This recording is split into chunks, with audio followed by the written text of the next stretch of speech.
êtes témoin d'un événement où vous avez des informations d'intérêt national, vous pouvez filmer et envoyer par email à infosunugal@gmail.com ou contacter le 78 140 56 56 disponible sur WhatsApp. moo xam da nga fekkee xew-xew moo xam da nga am information boo xam ne da nga bëgg ñëpp jot ci ni ngay def yomb na yónnee ñu ko suñu adresse mail bii di infosunugal@gmail.com wala nga woo ñu su numéro 78 140 56 56 mbaa nga yónnee ñu ko WhatsApp ci boobilee numéro boo ko defee àddina bi yëpp dinañ ci jot Sunugal 24 yéen nañ fi nekkal.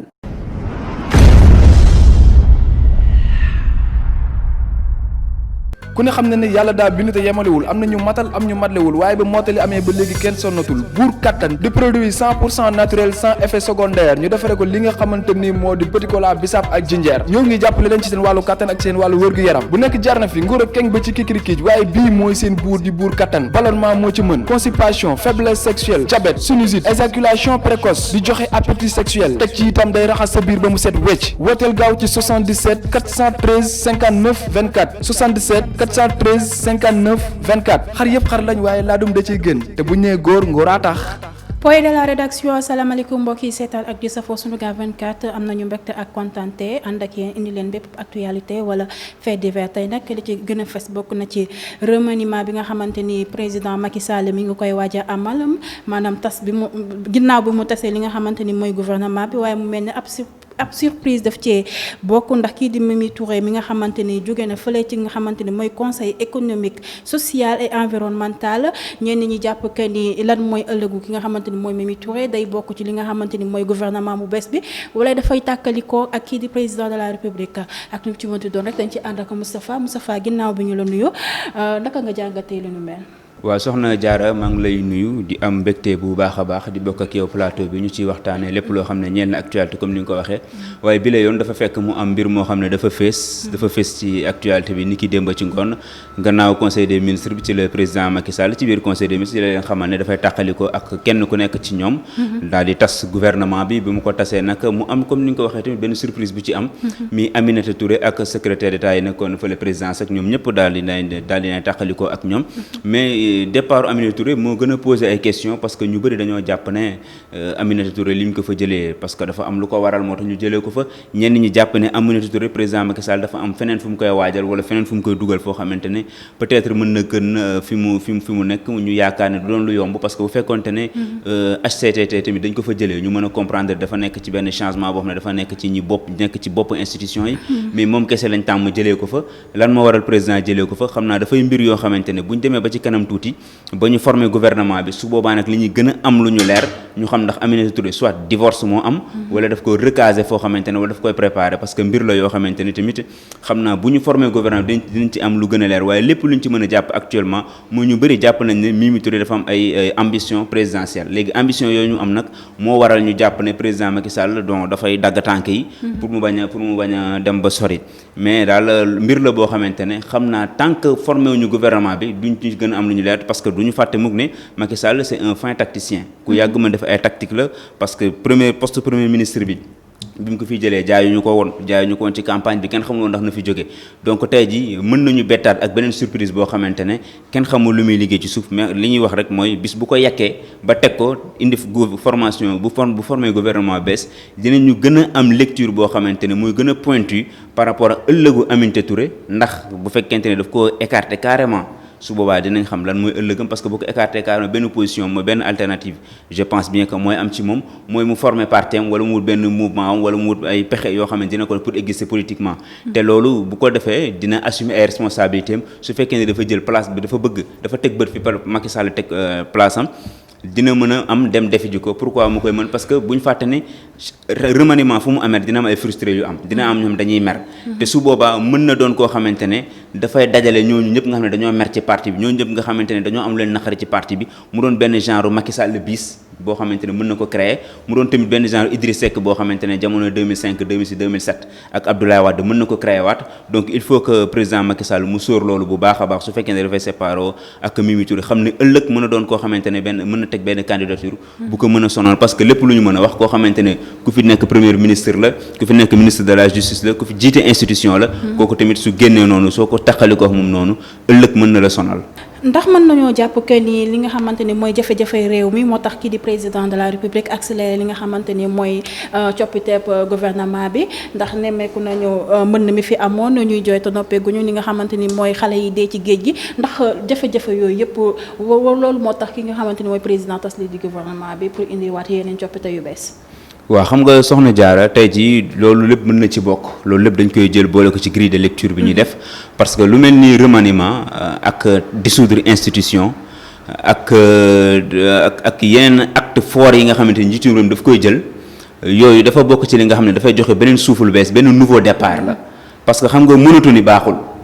te gouvernement dafa baaxoo ñu ñuy changer ay nit di leen di dugal kii fii di génnee kële fële di def ay coppite yoo xamante ne mooy tax ñu yaakaar ne xam nga 7 ans wala 5 ans dafa gudd. gudd na guddaay boo xam ne boo fa tegee benn nit ñi mën nañ dem ba dañuy maar donc dafay am benn usure boo xamante ne parfois yenn poste yi boo fa yàggee mooy waral nit nekk ci benn poste mu yàgg fa lool mais mu xarañ lool. ñu ne pourquoi ñu changer ko. mais dafay fekk ne du caag ni mënul li mu doon def. mais dañuy soxla am beneen élan bu bees bu ñu indi dañuy soxla xam nga tey su ma la tegee ci benn poste nga nekk fa sa orientation nga am sa gis-gis nga am amaana su ma indoon keneen ma teg ko fa kooku ak loo mënti def ay résultats kooku dina am envie def lu ëpp li nga defoon ba parfois mën na indi yeneen orientation yoo xam ne yow gisoo ko woon wala yaakaaroon ne mënoon na am réussite loolu mooy avantage du changement loolu mooy avantage yenn coppite yi nga xam ne da nga koy gis la plupart du temps mais suñu dellu siwaatee ci mbirum gouvernement effectivement dafa nekk benn gouvernement boo xam ne dafa jàkkaarloo ak mbas mi coronavirus dugg fi économie bi lompoñ ñu ne déetawaay mbënd mi ñëw ministre de l'eau bi ñëpp gis nañ mu am problème bu baax a baax séddale ceeb bi ministre Mansour Faye am ci ay jafe-jafe bu baax a baax Barça wala Barsax ministre de l'emploi am ci ay jafe-jafe bu baax a baax donc mu bëri ay secteurs yoo xamante ne boo ko xoolee ba ci biir rek bëri na ay jëwriñ yoo xamante ne amoon nañ ay tànk yoo xamante ne mën nañ ne sonnoon nañ trop donc jëwriñ yooyu nag dañuy soxla ñoo xamante ne parfois mën nañ indi ñeneen ci portefeuille yooyu ñu changer leen su ko defee mën nañ am beneen gis-gis boo xam ne moo romb gis-gis yi jëwriñ yooyu amoon parfois dañuy doon ay jeu de chaise musicale lay doon dañuy jëlee fii kii yóbbu ko fële am ñoo xam dañ leen dàq carrément mais comme moom démb annoncé na couleur bi nee na changement boo xamante ne bu xóot lay doon dinañ xaar ñoo xamante ne ay postes stratégiques yu mag la ñoom dinañ tëb te ñu bañ a wax rek ne du Mimi Touré danga lay doon parce que boo météo je pense que benn remue-ménage lay doon du doon dépoussiérage parce que remue-ménage moom dina yëngal bu baax a baax te loolu la ñuy xaar te ku wax remue-ménage di nga gis boo moytuwul ay kàngam yoo xamante ni ci parti bi wala ay kàngam yoo xam ne yàgg nañoo ànd ak ñoom mu jëlee leen fi ñu nekk te loolu nag ëllëg mooy indi benn reconfiguration boo xam ne espace politique bi dina ko amaat et foofu lay intéressant wee nag su boobaa gis ay leaders yoo xam dañ leen a rocci ñu xool naka la ñuy taxawee nga gis ñoo xam dañ leen a changer poste ndax dina am ay frustration ndax ku wax changement wax frustration évidemment dina am ay frustration dina am ñoo xam dañuy jàpp ne dañ leen wàññi ci niveau bi ñu yeggoon ndax dinañ ko accepter dina am ñoo xam ne dañuy génn ko carrément donc yooyu yëpp mooy war a dañuy redistribuer carte yi ndax dinañ am ay opposants yu bees boo moytul après gouvernement bi donc beneen configuration beneen schéma la ñuy am champ politique boo xamante ne foofu lay intéressant we nag et puis pour man dina doon loo xamante ne lu baax lay doon pour jeu démocratique bi parce que dinañ am ay figures yu bees am dinañ nangoo confirmer wu parce que 2024 soreetul ku bëgg a nekk président pour man heure bi moment bi jot na pour nga commencer koo liggéey pour nga commencer def ay jéego. fi nga daanelee lay ñëwaat ndax yaa ko wax sànq kii di président de la république li bu wax maanaam dina am ab changement bu xóoto ndax mën nañoo xaar li nga xamante ni mooy gouvernement d'union maanaam ñi di kujje politique bi bokk ci gouvernement bu bees bi. waaw am nañu ko commencé def xam nga actuellement moom damay préciser war sama pensée ñu bëri ñuy wax météo politique la ñuy def. parce que Macky Sall comme ni ko wax du wax rek moo yor cëggal guyam. moom mooy toog fi ñu toll ni xool ku ko neex diw neex na mu wàccee ko mais bien sûr ak ay calcul politique yoo xam ne parce que formation gouvernement bu ñu fàtte ni tamit aspect politique bi daf ci am solo te fii Sénégal dafa am lu ñu baaxoo dafa am ay quota yoo xamante ne côté religieux la am yeneen quota yoo xam ne côté région la am quota yoo xam ne sax dañu dem bu duggasee quota ethnie ñu bañ ko wala ñu bëgg ko ñii ki mën a représenté diine bi est-ce que représenté wu nañu donc mu doon mbir yoo xamante ne yàgg nañ ko gis suñu gouvernement ñi moo def gouvernement bu mu jeex te doo jël considération yenn yi c'est la raison pour laquelle sax ñu waxoon ne il sera difficile nga am fi gouvernement boo xam ne 25 ministres lay doon wala genre yooyu lu ko mel mais bu ma dellu si waatee si sa question bi pour gouvernement d'union bi ñuy waxtaanee ni am na ñu bëri ñu jàpp ne Omar Sarr mën nañ koo séntu ci biir gouvernement bi am na ñeneen ñu wax Mamadou Diagne Fada mën nañ ko séntu ci biir gouvernement bi waaw am Idrissa Seck am nañu ko mais man yaakaaruma ko parce que Idrissa Seck fi ñu toll nii teg na bët feneen foo xamante ne ay poste ministériel donc il faut que tamit débat boobu xam naa ñu teel ko évacuer parce que man moom yaakaaruma seen benn yoon Idrissa Seck waaw mais xam nga am na yoo xam ne tamit logique la je pense bien que bu fekk boo mënee woon bopp institution mën naa ko xaw a xalaat sax laay wax mais actuellement li nga ne Idrissa Seck ci biir gouvernement Macky Sall loolu moom xalaatuma ko benn yoon léegi bu ñu dellu siwaatee am na ñoo xamante ne ñu ngi leen di séntu ci biir gouvernement bi mais comme li mu wax léegi rek Macky Sall moom dernier mot bi moom mooy maître bi actuellement léegi comme tey jii pour man juge ma pertinent ñu am benn gouvernement d'union gisuma pertinence bi parce que gouvernement yooyu fu ñu koy gisee mooy nga toll ci jamono yoo xamante ne état bi daf koy laaj maanaam tey ji moom instauré li ñuy wax dialogue national ñëpp daja fa di waxtaan mais boo wëlbatikoo nga ne da ngay def gouvernement d'union ban njariñ la am gouvernement d'union ñu koy def mooy foo xamante ne xeex bi dafa metti mooy foo xamante ne gis nga ne opposition bi ak gouvernement bi nangootuñu toog waxtaan ñu def dialogue ba pare ngeen waxtaan ba pare nga ne lii kat pour ñu firndeel ko pour ñu dëggal ko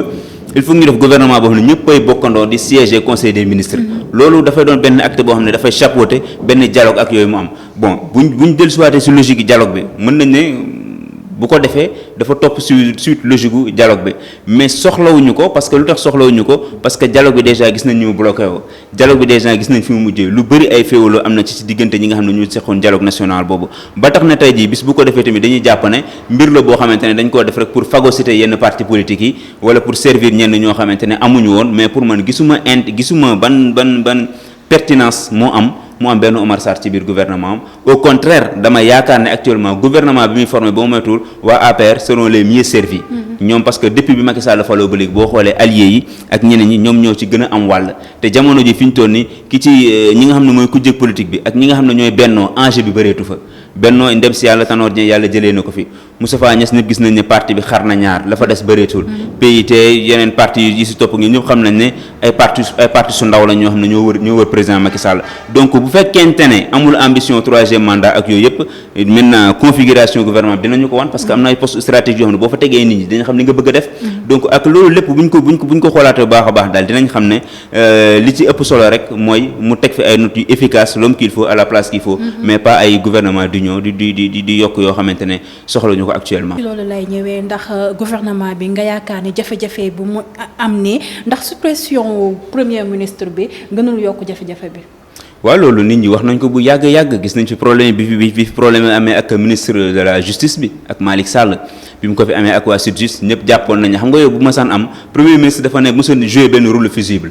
parce que gis nañ ne bi Senghor bi muy indi Abdou Diouf ñëpp xam nañ ne jamono yi 1968 boobu noonu ak coow li amoon après si la xool xam ne ni amul benn fusible boo xamante ne mooy tax digganteem ak kujje gi ak digganteem ñi koy attaqué mais loolu boo ko sotelee rek après mën nga am problème ku jóg rek day daal sa kaw directement donc loolu moo tax tey jii dafay da nga koy gis ci mbir yu bëri da ngay gis tey jii ku am problème ak sa ministre rek souvent da nga daan rabattre ci premier ministre bi moom moo daan def benn conseil interministériel moom moo daan def yenn ndaje di jouer yenn médiation yi di def ay taxawaay yu am solo yooyu bu ñu fàttali ko Mohamed Boun Abdallah Dionne daan amal taxawaay yooyu donc kooku bu fi jógee tey jii fala budda dafay feeñ ci doxale ni moo tax coow yu bëri doon am ay contentieux yi doon nañ bëri ci côté ministre yi ay jafe-jafe doon nañ bëri ñiy kaas mais doonuñu jot ci président mais doonuñu gis tamit ku ko saafara parce que pour man poste premier ministre xaw ma lu tax mu jëlee ko fi xaw ma calcul politique la xaw ma parce que tamit waxuñu koon ba ñuy campagne ñu fal ko rek mu jëlee ko fi mais mbir moo xamante ne man dama jàpp ne bon nee nañ nekk lu ordre du jour ñëpp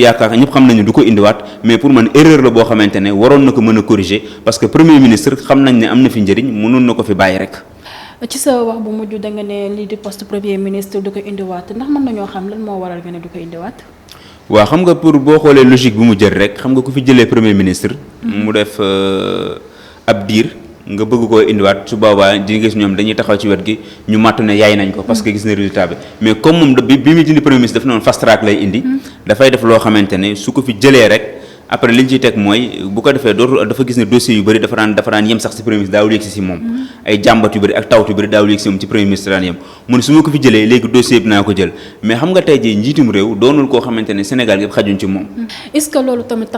taxul moo indiwaat coppite ci gouvernement bi ndax premier ministre ñëpp jàpp nañu dafa am solo est-ce que moom président Macky Sall jàppul ni que ni def na erreur ci li mu supprimer li nga xamante ni mooy premier ministre. non man yaakaaruma ko bu fekkente ni daf ko indiwaat. on sait jamais yàlla rek xam bu fekkente fekkente ni daf koy indiwaat su boobaa dañuy jàpp ne kon reconnaître na erreur am parce que su ko reconnaître du ko indi mais su ko indiwaatul dañuy jàpp ne ba tey ni moom gëm na ne mën na gouverner te du am premier ministre bon wane na ko parce que du loo xamante ne c'est du poste boo xam ne c'est incontournable du poste boo xam ne dafa incontournable wane na ko mais bu fekkente ne tey jii l'histoire daf ñoo jàngale ñi ko supprimer yëpp dañ koy indiwaat ñi ko supprimer yëpp histoire loolu la ñu jàngal dañoo dox ba dimmi jamono premier ministre delluwaat kon loolu dafay wane ne pertinence poste boobu su fekkente ne baaxul bu ñu ko fi jëlee dootoo ko fi gisati mais da ngay gis ku ko fi jëlee soo ko indiwaatul keneen ki ñëw toog tamit daf koy indiwaat donc loolu dafay wane ne rek poste premier ministre am na njëriñ ci si ñuy doxalee ci biir réew mi parce que fii bu ñu fàtte ne président dafay jafee jot yenn saay président dafay jafe te bëri na ñoo xamante ne premier ministre moo leen daan dalal bëri na ñoo xam ne premier ministre moo leen daan defal bëri na ñoo xamante ne premier ministre moo leen daan fexe ba li nga xam ne moom la ñuy wër wala moom la ñuy soxla ñu am ko kon loolu tey ji soo ko fi jëlee dina am benn vide boo xam ne daf koy créer te vide boobu man yaakaar naa ne du peut-être moom mën na jàpp ne du ko gis mais au fond dina xam ne bu toogee xalaataat dina xam ne poste bi mu fi jëlee loolu moo tax te ñu bëri njort nañ ni li tax mu jëlee ko fi mooy ay considération politique kese moo tax ay calcul politique moo tax mu jëlee poste premier ministre parce que comme dafa toll foo xamante ne bi ñu ko laajee mu ne je dirais pas du ma ne oui du ma ne non ci troisième mandat c'est parce que bu ma nee oui du ma def troisième mandat léegi ñi ko wër ku nekk daal di commencer samp sa ndënd bëgg a nekk candidat su ma nee non damay def troisième mandat nga gis coow li commencé nit ñi commencé marché kenn dootul liggéeyati ñu nangul ko mais dafa am loo xam ne tamit bu démarche boobu mu am tey jii dafay waral ni dafay tax mu doon koo xam ne dafay nëbbu dauphin am ki nga xam ne moo koy remplacer fi ñu toll nii kenn xamagu ko donc mii mbir moo xamante ne dafay compliquer mbir mi comme kenn xamul ki koy remplacer nag bu fi jëlee tamit poste premier ministre léegi ministre yëpp a tolloo léegi ñëpp a tolloo amul kenn ko xam ne moo jiit ci premier ministre xam nga fi bàyyi Mahammed Boun Abdallah Dionne boobu ba léegi mën nañ njort ne Mahammed Boun Abdallah Dionne mooy candidat am wala mooy dauphin am moo ko fii wutu wala boo jëlee keneen indi ko fi tey ji bu ko indiwaatoon bu jëloon tey ji benn Amadou Ba wala mu keneen teg ko fa ñu ne moom la ñuy waajal pour yóbbu ko donc pour man pour brouiller piste yi la mais xam naa bu ñu demee ba ci kanam peut-être après formation gouvernement bi dinañ ci am lecture bu gën a leer defe naa ni sax li des ci temps bi bëriwut ba tax na dañuy dugg suñu question bu mujj rek ci troisième mandat boobu la ñuy ñëw ndax lii yëpp de stratégie politique pour amalaat li nga xamante ni mooy troisième mandat. waaw troisième mandat bi moom man débat la boo xamante ne dañ koy poser Sénégal di ko poser à chaque fois mu fi tegu mais man sama bopp man ba léegi man damaa gëm ne man. Macky Sall def troisième mandat. ba keroog nag may gis ne def na acte yoo xamante ne parce que pour man lépp lu muy def nii rek pour brouiller piste yi la pour jaxase nit ñi pour indi yenn pour bien vrai que nag am na ay actes yoo xam ne bu koy poser nit ñi dañuy tiit mais dañ ko ciy xaar ba bis boo xamante ne nag dem na officiellement ne day déposer candidature am wala mu wax ne yoon may na ko mu déposer candidature am parce que la constitution a été claire nul ne peut faire plus de 2 mandats consécutifs loolu dafa jeex kenn mënul def lu ëpp ñaari mandat moo xam juróom nga def wala juróom-ñaar nga def wala fukki wala mandat bi ñaari at la ak benn at ñaari mandat yu toftaloo kenn mënu kaa def na benn mandat def na beneen bi kon jeex na kon constitution bi réglé na problème boobu pour man nañu avancer liggéey xaar nañ li ñëw ci kanam maintenant nag su fekkente ne dañuy wane prudence wala dañu war a gën a bàyyi xel bañ lu ñu bett wala affaire yooyu on peut se permettre de lire yenn actes yu muy poser wala yenn jëf yu muy jëf wala yenn doxalin yu muy def te loolu lépp suñ koy def maanaam duñ ci mën a sukkandiku lu dul ab gouvernement bu mu teg wala ay démarches yu muy def c'est-à-dire gouvernement bi mu teg bu mu war a teg ci week-end bi certainement ce qui est sûr mooy boo moytu du doon gouvernement bi ne mooy dem ba mu jeexal mandat soit bu demee 2 ans wala 1 an et quelques mën na ko changer parce que à tout moment gouvernement mën na ko yëngal ça dépend du président de la république donc tey jii mën na am mu doon ay calcul koo xamante ne dina ko teg poste bi suñ demaatee ba at sàngam ma jëlee ko fi indi ko beneen poste pour mu gën a jege askan wi donc moom actuellement moom mooy maître du jeu bi moom mooy xool nu muy jouer ay pion moom mooy xool nu mu leen di dam yeewee léegi loolu nag il faut que nit ñi bàyyi ci xel di am ay bët comme tey jii am na ñoom ne suñu bët ci ñoom lañ ko teg am na ñoo xam ne suñu bët ci ñoom la ñuy gën a bàyyi xel am na ñoo xam ne suñu bët ci ñoom la ñuy gën a xool parce que njort nañ ni ñii bokk nañ ci ñi nga xamante ne ñoo gën a mën a wuutu président Macky Sall bu fi jógee ba tax na ko ñooñu tey jii si la ñuy gën a bàyyi xel ki nga xamante ne dafa nekk ci yenn poste stratégique yi ndax président Macky Sall dina ko dooleel pour mu gën ko remplacer ndax président daf koy wàccee bu jógee fii fan la jëm donc yooyu yëpp ay mbir la yoo xamante ne comme li ma doon wax bu former gouvernement bi si lañ ci am takk bu wér xam na que diw mooy fan la jëm diw fu mu jëm ak diw fan lañ ko jëmale donc loolu lépp rek man comme ni ma ko doon waxee rek fi ñu toll nii dañuy def ay jàngat yoo xamante ne dañuy jëm a ubbi def ay hypothèse mais bis bu ñu demee nag ba nga xamante ne formé nu gouvernement bi ba ñu am tête yi ñu gis sortie yi gis entrée yi gis ñi ñu dolli gis ñi ñu renforcer gis ñi ne dindi nañ leen su boobaa nag bu ñu leen tegee teg papier bi ñu xool dinañ ne lii kat Macky Sall fii la jëm wala lii la bëgg. Moustapha Mbaye mbégte la ñuy am saa su nekk di la dalal suñu plateau bi lan ngay tàggatoo ba ëllëg incha allah. li may tàggatoowee rek mooy di xamale rek gouvernement xaaruñu ci ay loo xamante ne yenn considération xam ne ñaa ngi ko ciy séentu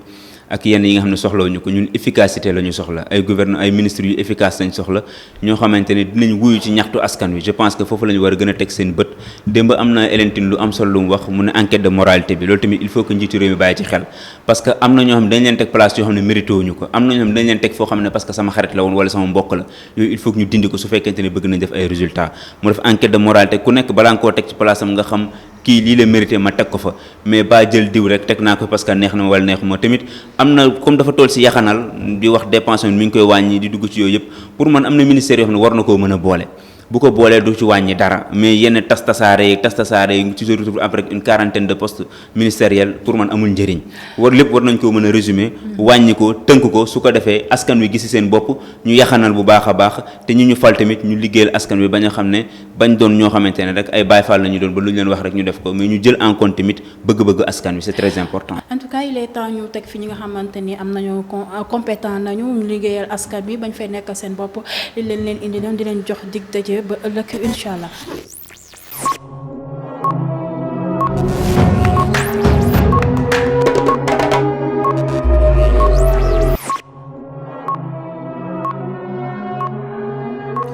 Vous êtes témoin d'un événement où vous avez des informations d'intérêt national, vous pouvez filmer et envoyer par email à infosunugal@gmail.com ou contacter le 78 140 56 56 disponible sur WhatsApp. moo xam da nga fekkee xew-xew moo xam da nga am information boo xam ne da nga bëgg ñëpp jot ci ni ngay def yomb na yónnee ñu ko sunu adresse mail bii di infosunugal@gmail.com wala nga wooñu su numéro 78 140 56 56 mbaa nga yónnee ñu ko WhatsApp ci boobilee numéro boo ko defee àddina bi yëpp dinañ ci jot Sunugal 24 yéen nañ fi nekkal.